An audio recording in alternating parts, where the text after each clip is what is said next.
Fa 40 anys que es va crear el Parc Natural del Cadí-Moixeró, que s'estén per 17 municipis de Cerdanya, el Turgell i Berguedà. Per celebrar-ho, des del parc han preparat un seguit d'activitats que tindran lloc aquest estiu.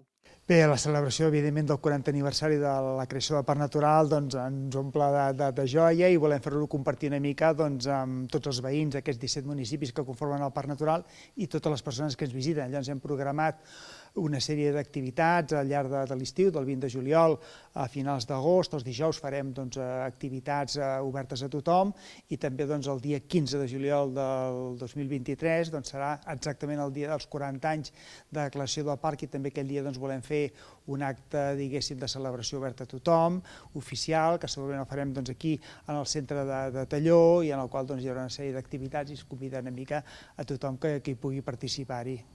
Justament aquest dimecres 24 de maig s'ha celebrat el Dia Europeu dels Parcs. La Federació de Parcs Naturals Nacionals d'Europa, que aglutina gairebé 400 membres pertanyents a 36 estats, celebra aquesta efemèride.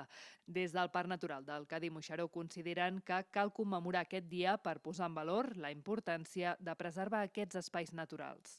És important per nosaltres pel fet d'alguna manera de destacar la importància d'aquesta xarxa d'espais protegits a nivell de tota Europa, que forma part de la xarxa Natura 2000, i també una mica per donar a conèixer a la societat, diguéssim, perquè és important preservar determinats espais naturals a nivell de la biodiversitat, a nivell dels serveis que ens ofereixen a la societat, l'aigua, l'aire, les matèries primeres, però també una mica, evidentment, el tema del lleure.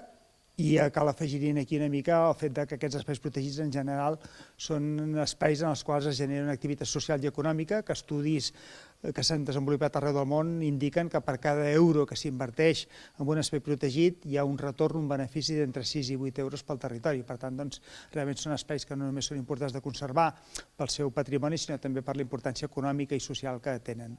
A Catalunya hi ha una vintena de parcs naturals i 184 espais més agrupats en diferents figures de protecció. Tots plegats sumen el 30% del territori del país.